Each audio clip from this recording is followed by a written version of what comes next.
बोलो हर हर महादेव। आज हम इस अध्याय में पढ़ेंगे महाशिवरात्रि के बारे में। कृपया ध्यानपूर्वक सुनें।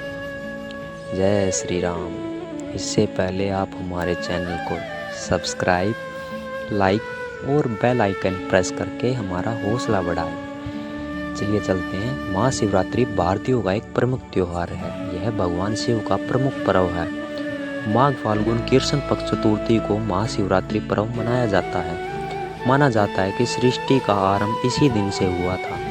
पौराणिक कथाओं के अनुसार इस दिन सृष्टि का आरंभ अग्निलिंग, जो महान देव का विशालकाय स्वरूप है, के उदय से हुआ।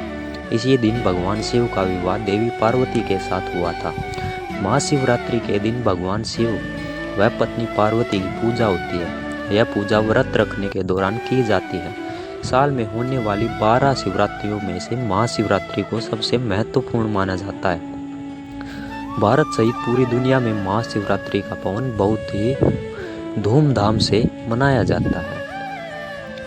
महाशिवरात्रि से संबंधित कई पौराणिक कथाएं भी शामिल हैं, जिसमें से कुछ कथाएं हम आज पढ़ेंगे। कृपया ध्यान से सुनो। नंबर 1, समुद्र मंथन। समुद्र मंथन अमृत का उत्पादन करने के लिए निश्चित था, लेकिन इसके साथ ही हलाहल नाम विष भी पैदा हुआ था। हलाहल विष में ब्रह्मांड को नष्ट करने की क्षमता थी और इसलिए केवल भगवान शिव ही इसे नष्ट कर सकते थे। भगवान शिव ने हलाहल नामक विष को अपने कंठ में रख लिया था।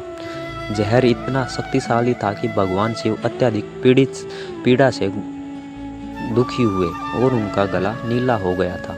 इस कारण से भगवान शिव नीलकंठ के नाम से प्रसिद्ध हुए। उपचार के लिए चिकित्सकों ने देवताओं को भगवान शिव को रात भर जगाए रहने की सलाह दी। इस प्रकार भगवान शिव के चिंतन में एक सतर्कता रखी। शिव को आनंदित करने और जगाए रखने के लिए देवताओं ने अलग अलग नृत्य और संगीत बजाए। जैसे सुबह हुई, उनकी भक्ति से प्रसन्न भगवान शिव ने उन सभी को आशीर्वाद दिया। शिवरात्रि इस घटना का उत्सव है जिससे शिव ने दुनिया को बचाया। तब से इस दिन भगवान उपवास करते हैं। दूसरी कथा आपके समझ है, शिकारी कथा। एक बार पार्वती जी ने भगवान शिव शंकर से पूछा, ऐसा कौन सा श्रेष्ठ तथा सरल व्रत पूजन है जिससे मृत्युलोक के प्राणी आपकी कृपा सहज ही प्राप्त कर लेते हैं। उत्तर में शिव जी ने पार्वती को शिवरात्रि के व्रत का विधान बताकर यह कथा सुनाई। एक बार चित्रभानु नामक एक शिकारी था। पशुओं की हत्या करके वह अपने कुटुंब को पालता था। वह एक साहूकार का ऋणी था, लेकिन उसका ऋण समय पर न चुका सका। क्रोधित साहूकार ने शिकारी को शिव मठ में बंदी बना लिया। संयोग से उस दिन शिवरात्रि थी।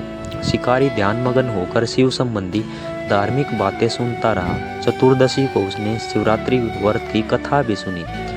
संध्या होते ही साहूकार ने उसे अपने पास बुलाया और ऋण चुकाने के विषय में बात की।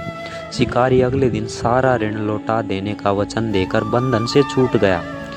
अपनी दिनचर्या की भांति वह जंगल में शिकार के लिए निकला, लेकिन दिन भर बंदी गृह में रहने के कारण भूख प्यास से व्याकुल था। शिकार करने के लिए वह एक तालाब के किनारे बेल वृक्ष पर पड़ाव बनाने लगा। बेल वृक्ष के नीचे शिवलिंग था, जो बेल पत्रों से ढका हुआ था। शिकारी को उसका पता न चला। पड़ाव बनाते समय उसने जो टहनियाँ तोड़ी वे संयोग से शिवलिंग पर गिरी। इस प्रकार दिन भर भूखे प्यासे शिकारी का व्रत भी हो गया और शिवलिंग पर बेलपत्र भी चढ़ गए।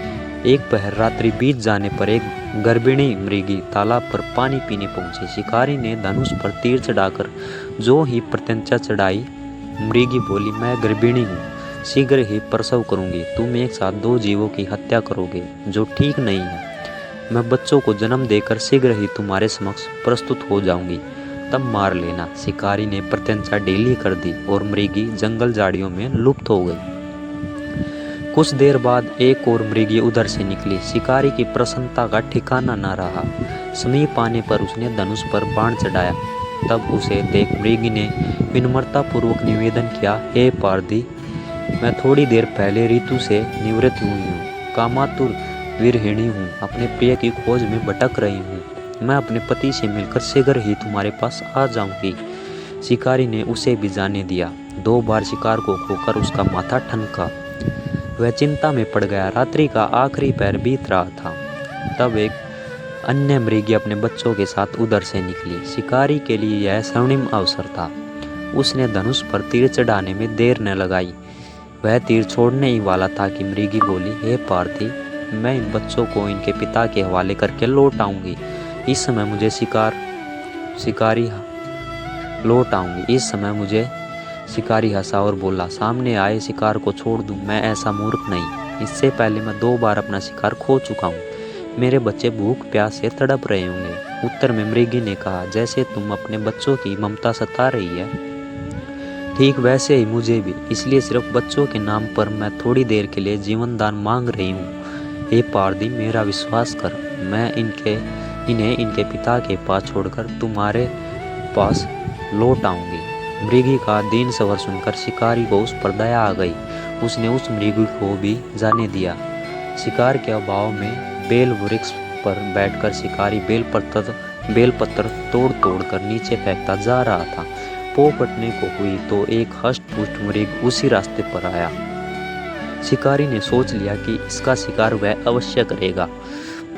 शिकारी की 3 प्रत्यंचा देखकर मृग विनीत स्वर में बोला, हे पारदी भाई, यदि तुमने मुझे पूर्व आने वाली 3 मृगियों तथा छोटे छोटे बच्चों को मार डाला है तो मुझे भी मारने में विलंब न करें, ताकि मुझे उनके वियोग में एक क्षण भी दुख न सहना पड़े।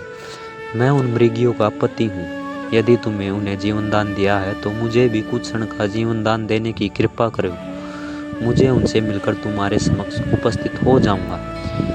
मृग की बात सुनते ही शिकारी के सामने पूरी रात का घटना चक्र घूम गया। उसने सारी कथा मृग को सुना दी।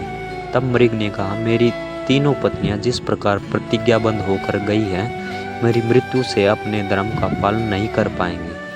अतः जैसे तुमने उन्हें विश्वास पात्र मानकर छोड़ा है, वैसे भी मुझे छोड़ दो और जाने दो। मैं सबके साथ तुम्हारे सामने शीघ्र ही उपस्थित होता हूँ। उपवास, रात्रि जागरण तथा शिवलिंग पर बेलपत्र चढ़ाने से शिकारी का हिंसक हृदय निर्मल हो गया। उसे भगवत शक्ति का वास हो गया। धनुष तथा बाण उसके हाथ से सहज ही छूट गए।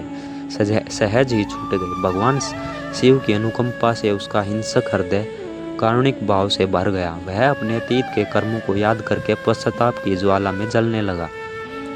थोड़ी देर बाद वह मृग सपरिवार शिकारी के समक्ष उपस्थित हो गया ताकि वह उनका शिकार कर सके। किंतु जंगली पशुओं की ऐसी सत्यता, सात्विकता एवं सामूहिक प्रेम भावना देखकर शिकारी को बड़ी ग्लानि हुई। उसके नेत्रों में आंसुओं की झड़ी लग गई। उस मृग परिवार को न मारकर शिकारी ने अपने कठोर हृदय को जीव हिंसा से हटा सदैव के लिए कोमल एवं दयालु बना लिया। देवलोक से समस्त देव समाज भी इस घटना को देख रहे थे। घटना की परिणति होते ही देवी देवता ने पुष्प वर्षा की। तब शिकारी तथा मृग परिवार मोक्ष को प्राप्त हुआ।